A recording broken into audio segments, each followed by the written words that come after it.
Bonjour à tous et bienvenue dans cette nouvelle semaine de Bonjour chez vous. Nous espérons que vous allez bien, que vous avez passé un excellent week-end. Nous avons une belle semaine préparée pour vous, des belles émissions et aujourd'hui nous allons parler de la sagesse.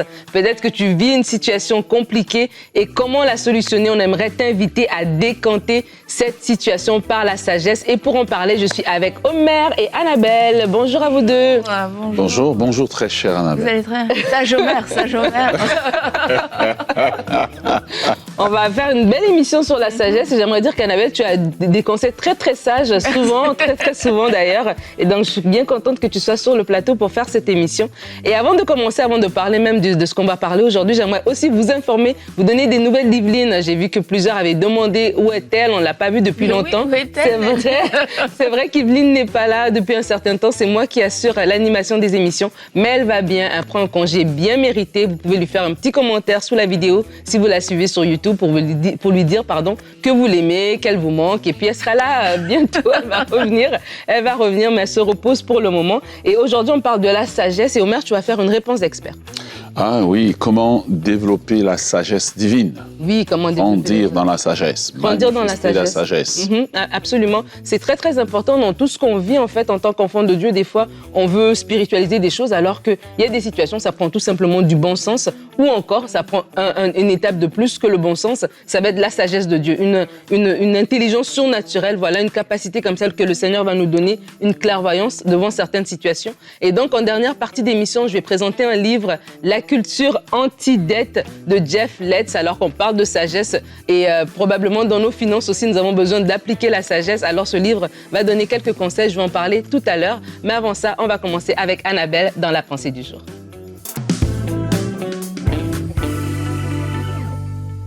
Il y a des moments dans notre vie où une situation peut sembler simple et anodine, quelque chose que même on a déjà expérimenté, qu'on a déjà connu, et on se dit bon bah c'est bon, je connais la façon de faire et ça va forcément fonctionner. Et on se retrouve dans des espèces d'impasses.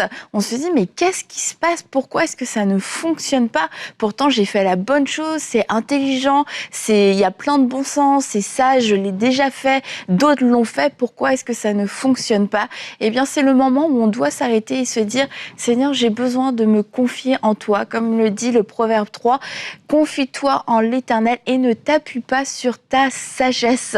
Ça ne veut pas dire qu'on ne doit pas utiliser notre intelligence, notre bon sens, mais quand on voit que ça bloque, en fait, c'est que ma sagesse n'est pas suffisante et j'ai besoin de recevoir la sagesse d'en haut. Et la suite de ce verset nous dit « Reconnais-le dans toutes tes voies et il aplanira tes sentiers ». Et quelquefois, on oublie de reconnaître le Seigneur dans toutes nos voies, tellement on connaît le chemin, on sait quoi faire, on sait comment faire, selon nous en tout cas. Et puis, on a besoin quelquefois qu'il y ait comme quelque chose qui vienne un peu nous déranger pour nous dire mais en fait, j'ai pas du tout mis Dieu là-dedans, j'ai pas du tout sollicité la sagesse de Dieu. Et on peut fonctionner comme ça quelquefois pendant des années dans notre vie et fonctionner avec notre simple bon sens, fonctionner avec notre simple intelligence. Ça veut pas dire qu'on ne va rien faire, mais en tout cas, on ne fera rien qui soit à la hauteur de ce que Dieu attend et veut de nous, parce que la sagesse divine surpasse largement notre propre sagesse.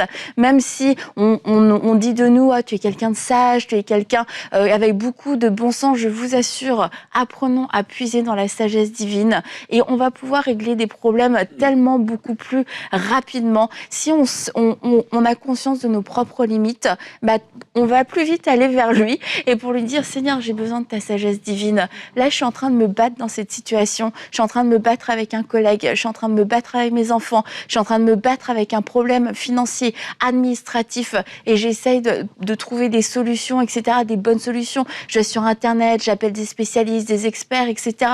C'est le temps de t'arrêter et de te dire, ok, j'arrête de me confier, de m'appuyer sur ma propre sagesse et je vais aller puiser dans cette sagesse divine. Et je vous assure, il suffit d'une parole, d'une image, d'une vision, d'un rêve pour qu'une situation qui durait quelquefois depuis des années et des années soit entièrement réglée. Amen, amen. Merci Annabelle pour ta pensée. Et c'est vrai, alors que tu parlais, je me dis, c'est vrai, il y a des situations où notre bon sens, peut-être la même situation il y a 5 ans, on a pu la solutionner, on avait pu avoir une idée. Mais là, dans cette situation-là, ça bloque. Et à un moment donné, on a notre sagesse qui arrive, j'ai envie de dire, à son terme. Et des fois, n'attendons même pas d'arriver au terme de notre sagesse. Faisons tout simplement appel à la sagesse divine qui est beaucoup plus grande et qui va pouvoir décanter les situations avec lesquelles on se bat. Et le Seigneur sait toutes choses, il est souverain et il sait ce qui nous attend et il a des solutions pour nous. Et pour cela, je vais vous partager notre verset du jour qui se trouve aujourd'hui dans Luc, chapitre 21, Luc 21, le verset 15.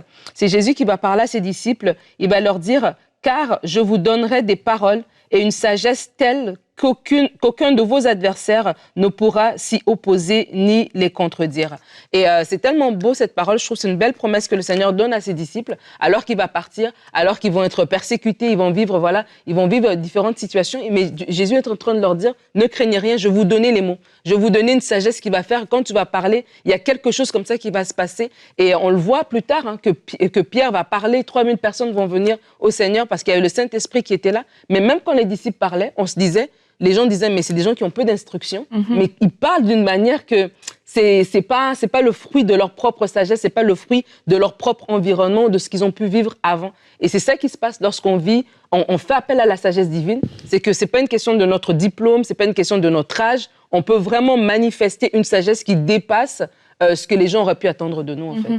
Et c'est ce qui va pouvoir, à la fois, nous donner un travail, parce que dans un entretien, c'est cette sagesse surnaturelle, cette sagesse divine qui va faire que l'employeur va être étonné. Et c'est ça où la sagesse divine va venir à contre-courant de tout ce qu'on peut entendre et tout ça. On peut avoir une question dans un entretien, je prends encore l'exemple d'un entretien, et puis la sagesse divine nous inspire à dire « je ne connais pas la réponse ».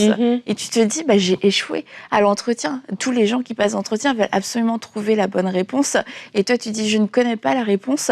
Et ça peut être exactement ce que l'employeur cherchait. Quelqu'un qui va être honnête, quelqu'un qui n'essaye pas d'impressionner, quelqu'un qui va dire la vérité et te dire « c'est cette personne que je veux parce qu'elle n'a pas essayé de me baratiner et tout ça ». Et on se dit « mais ça, c'était la sagesse divine ». Parce que la sagesse humaine me dit « tu dois avoir réponse à tout, tu dois leur faire croire que t'es la personne de la situation ». Et c'est ça, la sagesse divine, elle vient à contre-courant de notre propre sagesse, mais elle vient souvent aussi à contre-courant de toutes les idées préconçues qu'on peut avoir. Et c'est ça qu'on peut avoir dans un peu tous les domaines de notre vie et dans les relations, encore une fois. Il y a des moments où tu te dis, ok, là j'ai été... on m'a agressé, je suis dans une situation d'injustice, mais il faut que j'aille plaider ma cause. Moi, je vais leur dire, j'ai ça. Et la sagesse divine va te pousser à t'humilier, à demander pardon. Et c'est là où le cœur de la personne en face de toi va s'ouvrir, et puis finalement, où il y aura une réconciliation, mais avec notre propre sagesse, qui n'était pas une sagesse complètement stupide non plus, parce que c'était des vrais faits, il y a des vraies situations, mais ça n'allait pas apporter un fruit divin. C'est ça, parce que j'ai toujours été surpris lorsque tu lis la Bible. Sarah, on l'a toujours présentée comme la douce. Puis quand elle a décidé de maltraiter Agar, elle a pas fait doucement, quoi. Elle l'a pas fait doucement. Agar s'enfuit. Et Dieu vient pour solutionner ce problème. Et il dit à Agar, va humilie-toi. Et Agar s'en va s'humilier devant Sarah. Puis on aurait dit, mais non, Dieu, c'est Sarah qui a mal agi, c'est Sarah qui doit. Mais la sagesse divine veut que tu ailles t'humilier, parce qu'en réalité, c'est Sarah qui, dans ce conflit, a perdu. Parce que Dieu est obligé maintenant de bénir Ismaël, de bénir Agar. Pourquoi? Parce que Agar a pris le temps de s'humilier. Et parfois, comme le dit Annabelle, la sagesse de Dieu va à l'encontre de totalement ce que la sagesse ou la logique ou la culture nous dit. La culture va nous dire, peut-être que toi, dans ta culture, en tant que parent, tu ne peux jamais demander pardon à ton enfant. Le fait que tu ne demandes pas pardon, le fait que tu ne vas pas juste chercher réconciliation de ton enfant, tu perds la relation. La sagesse divine veut quoi? Va humilie-toi. Et je crois que nous devons être pratiques aussi dans ce qu'on dit aux gens pour leur dire, oui, ça va à contre-courant, mais c'est ce qui fait qu'on peut aller plus loin, c'est ce qui fait qu'on peut gagner plus. Et c'est dans Jacques, on avait fait une série Paroles de femmes là-dessus, dans Jacques, qui dit que la sagesse, t'étais pas là. T'aurais aimé, Omar. Et tu peux l'écouter en replay. Tous les hommes. Jacques 1, Jacques 2, Jacques 3, Jacques 4. Et on parlait de la sagesse, ça dit que la sagesse d'en haut, elle est pacifique. Et donc, il y avait différentes définitions qui étaient données. Et aussi, on parle de décanter une situation. Ça veut dire qu'il y a quelque chose qui est coincé et il y a moyen, il faut chercher une solution qui va décanter la solution, décanter le problème. Et la sagesse d'en haut, elle est pacifique. Et quand votre propre sagesse, comme tu dis, est dans de la revendication, et ça peut être justifié, encore une fois, la sagesse d'en haut va venir et ça va être quelque chose de différent. Et c'est vraiment pour vous inviter à le faire. Je me rappelle de ce texte dans la Bible de Salomon qui est devant cette situation avec ces deux femmes prostituées, voilà, qui se réveillent avec un dont le bébé est mort, l'autre le bébé est vivant. Et alors que les deux sont en train de se disputer le bébé vivant, Salomon va avoir une sagesse d'une situation que tu te dis, il n'y a pas de solution. Mais Dieu est un Dieu de solution. Donc, dans des choses que devant humainement, on n'a pas de solution, le Seigneur a inspiré à Salomon une sagesse, non seulement qui a résolu le problème, mais qui lui a donné une crédibilité pour la suite, en fait. Et je suis aussi appelé quelqu'un qui doit peut-être décanter une situation par la sagesse, c'est que alors que vous allez choisir, parce que dans votre cœur, vous allez avoir cette sagesse d'en haut qui vient, et qui est comme en confrontation, comme Annabelle l'a dit, avec votre propre logique, alors que vous allez choisir d'abandonner votre logique, la déposer et prendre celle du Seigneur, non seulement vous allez décanter cette situation, mais ça va vous donner une crédibilité. Ça va vous dire, on va savoir que non, cet homme, cette femme est une personne sage. Et lorsque Dieu, en fait, veut nous élever, souvent, il va nous donner un problème complexe. Il va nous mettre face à un problème complexe Qui veut être dans élevé? lequel... Ah oui, il y a plein de textes bibliques là-dessus, dans lesquels, en fait, nous devons manifester la sagesse. Ouais. Salomon est venu comme un jeune roi, après son père qui avait été là depuis tellement d'années, plus d'une trentaine d'années, 40 ans, David a été là. Et lui, il arrive, il est tout petit, il est inexpérimenté. Imaginez-vous, il n'a jamais été à la guerre, il n'a jamais rien bâti, on ne l'a jamais entendu, en fait, il sort de nulle part. Et le voilà. Mais qu'est-ce qui se passe? Quand on lit ce texte-là, on dit que quand Salomon a manifesté la sagesse, automatiquement, les gens ont su que Dieu était avec lui, les gens ont commencé à le respecter. Et parfois, on n'aime pas lorsque Dieu nous met devant des situations complexes. C'est quand Joseph, c'est pas quand il a expliqué le rêve, c'est quand il a donné une solution sage à la crise. Une solution sage à la crise. Que c'est ça, l'explication du rêve de Pharaon aurait pu le sortir de la prison, mais la sagesse l'a placé sur le trône. Vous voyez, la sagesse l'a élevé. Et je crois qu'il y a beaucoup de gens qui n'aiment pas lorsque on vit des situations complexes. C'est humain, on est mal à l'aise face à ça, mais derrière ça, c'est une méthode aussi que Dieu utilise aussi pour pouvoir montrer aux gens que nous sommes devenus matures, que nous sommes équilibrés et que sa sagesse habite en nous. Et le monde d'aujourd'hui a tellement de problèmes complexes que ça prend que les enfants de Dieu marchent par la sagesse divine, parce que cette sagesse nous donnera toujours un avantage stratégique. Nous, on a eu une fuite d'eau dans notre salle à manger pendant pas mal de temps, mais ça s'est empiré, et à un moment donné, c'était quasiment comme un robinet. Quand il pleuvait, et dès qu'il pleuvait, c'était alerte sur le groupe, qui est à la maison, les serviettes, les casseroles, et tout. Notre vie était rythmée par la pluie. et on trouvait pas le problème. Les entrepreneurs sont venus, un monsieur de je sais pas quoi, là, des fuites, enfin bon bref, les experts sont venus, et c'était des solutions mais qui coûtaient hyper cher, mais ils étaient même pas sûrs, ils savaient pas, blablabla. Jérémy et moi, on n'est pas très dans le domaine, mais Jérémy, à un moment donné, il a une pensée. Il dit ah, mais je crois que la fuite, elle vient de là. C'est comme, mais il priait, en fait. Vraiment, il dit, je me confie en toi. C'est-à-dire, les experts trouvent pas. Moi, je vais me confier en toi. Et il a eu cette pensée. Et il est sorti. Il a mis, les détails, je sais pas trop quoi, mais il a fait un truc qui lui a coûté $5. Et ça a réglé le problème. Oh, yes. Et ça a réglé, mais pendant des mois, on a eu la fuite. Ça a coulé partout. Ça a abîmé les trucs. Et puis ce qu'ils nous proposaient, c'était cher. Puis ça devenait pénible comme situation. Et quelquefois, c'est des petites situations du quotidien comme ça. On va se confier dans des ouvriers et tout ça, des professionnels. Mais confions-nous en Dieu. On va gagner du temps et on va gagner de l'argent. Et puis, on ne va pas se faire voler notre paix non plus. Oui, amen. Merci beaucoup pour cet exemple. Je trouve que ça illustre bien et ça introduit bien notre prochaine rubrique parce qu'on veut aussi avoir cette sagesse que Jérémie a manifestée, la sagesse divine. Comment la développer? On voit ça avec Omer dans la rubrique Réponse d'experts.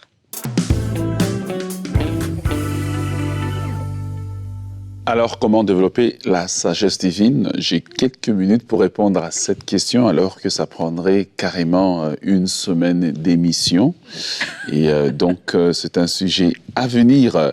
Mais la parole de Dieu nous dit, dans 1 Roi, chapitre 4, le verset 30, que la sagesse de Salomon surpassait la sagesse de tous les fils de l'Orient et toute la sagesse des Égyptiens. Et on le lit vite comme ça, mais lorsqu'on voit les pyramides d'Égypte, on voit comment les Égyptiens étaient très avancés, que la Bible prend le temps de nous dire que Salomon les surpassait tous.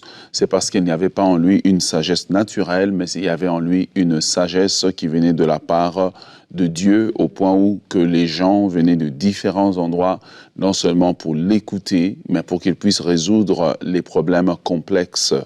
Et donc, nous avons besoin, en tant qu'enfants de Dieu, de marcher par la sagesse divine, d'avoir cette sagesse qui nous inspire dans notre vie de tous les jours. Et Dieu seul sait combien nous croisons des problèmes complexes au niveau de nos familles, au niveau des emplois, au niveau parfois d'une voiture qui est, comme disait Annabelle tout à l'heure, un bien que nous avons, mais qui a des problèmes étranges, en fait. Vous avez lié les démons, vous avez tout fait, et vous vous rendez compte qu'il n'y a rien qui marche.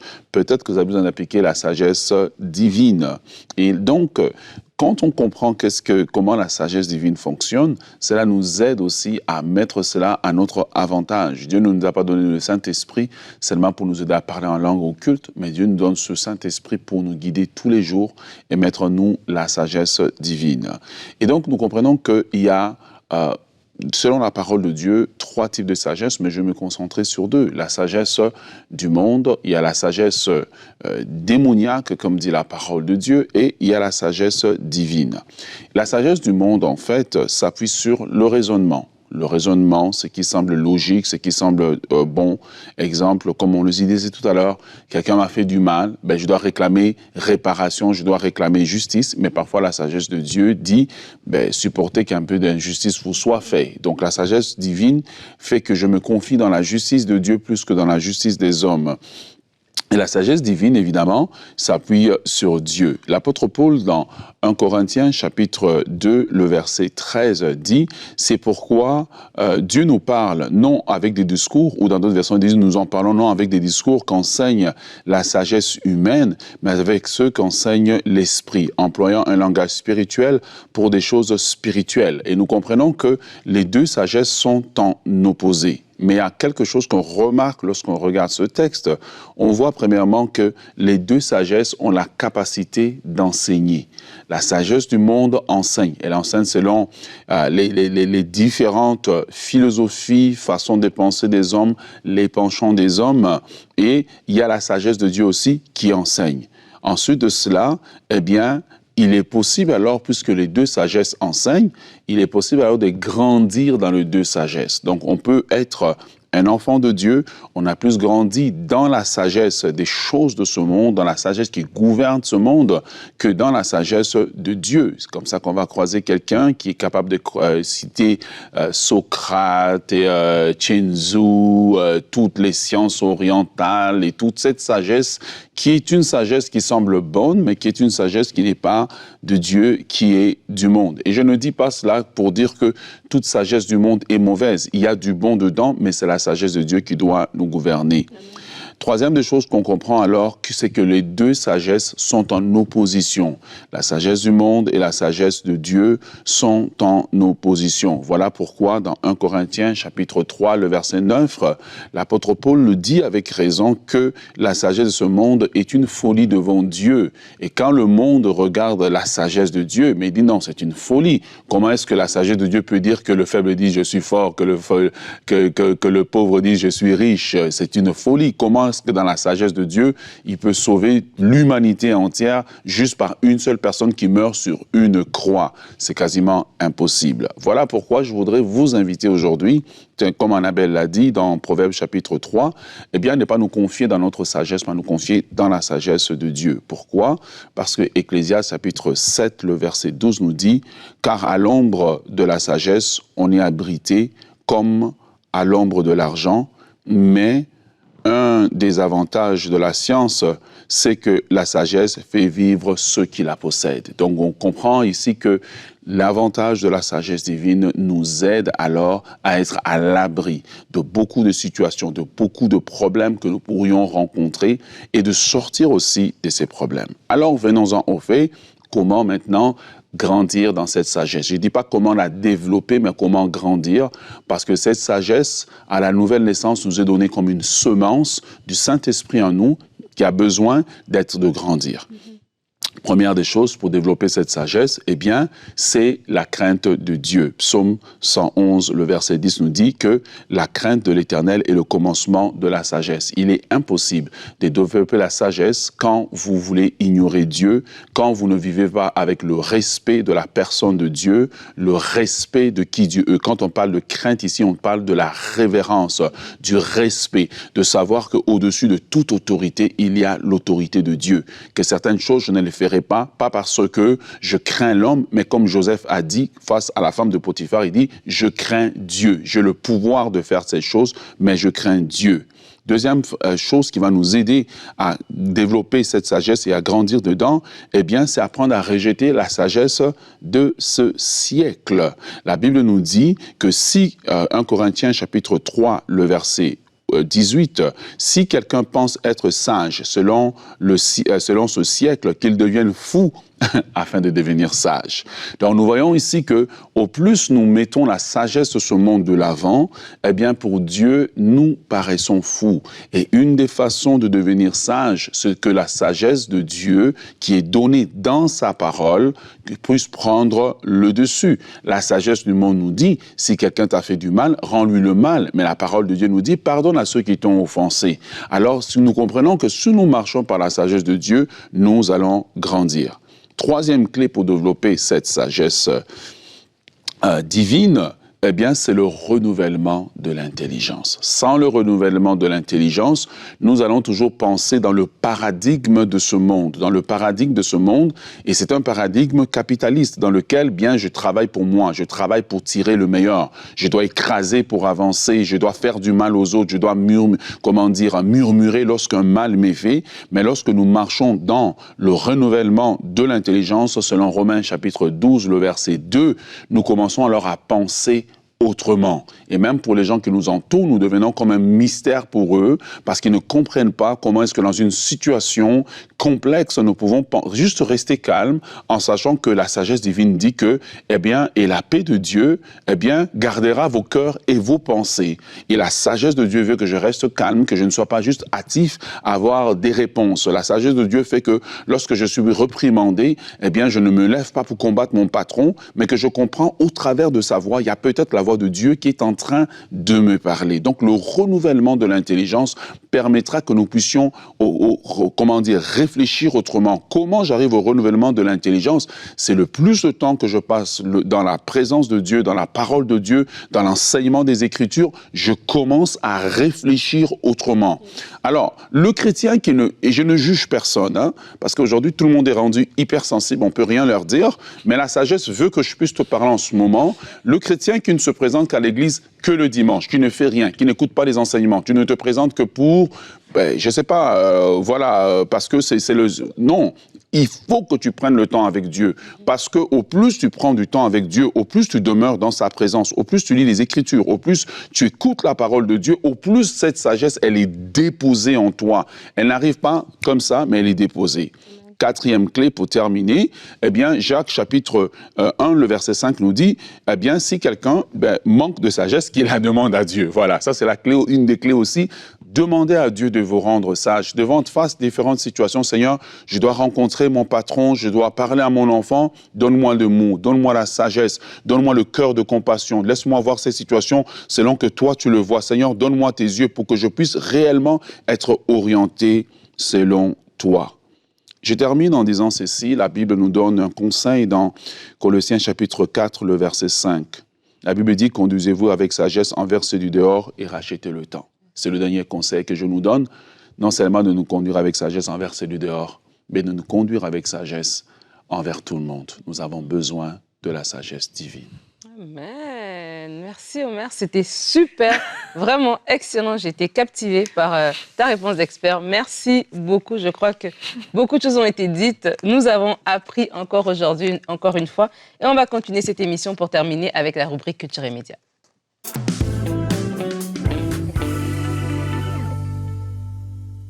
Alors aujourd'hui, on présente un livre que je n'ai pas. Ça s'appelle La culture... Pour défaire un petit peu, voilà, pour vous garder sur votre, voilà, La culture anti-dette de Jeff Letts. C'est un livre que j'ai quand même tenu à vous présenter alors qu'on parle de la sagesse divine, on parle de décanter une situation par la sagesse. Et pour certains d'entre nous, c'est dans nos finances que c'est compliqué. Et peut-être la solution n'est pas un deuxième emploi, la solution n'est pas plus de revenus. La solution, c'est une sagesse dans la gestion de nos finances. Et donc, dans ce livre de Jeff Letts, c'est juste pour vous donner une petite histoire, Jeff Letts, c'est un chrétien. Mais en fait, son histoire, c'est qu'il était un enfant orphelin qui a grandi dans des maisons de jeunesse et tout ça. Et à l'âge de 16 ans aux États-Unis, il a quitté parce qu'il était maltraité. Il a été sans abri et à 31 ans, il est devenu millionnaire. Et donc, il a, à travers différents livres qu'il a écrits par rapport à l'économie du royaume, aux finances. Et dans La culture anti-dette, en fait, c'est un livre pratique par rapport à des conseils pour révolutionner notre condition financière et donner vraiment du sens. Donc, des conseils faciles à suivre qui vont nous donner une nouvelle perspective sur le sujet des finances et sur la part que le Père nous confie dans son plan, dans ce monde. Donc vraiment, c'est des trucs pratiques qu'il expose, l'économie biblique, etc., différents conseils. Si jamais ça vous intéresse, alors qu'on parle de sagesse et vous avez besoin de sagesse dans vos finances, La culture anti-dette de Jeff Letts. Et j'aime le titre parce que, en tout cas ici au Canada, on est vraiment dans une économie de consommation.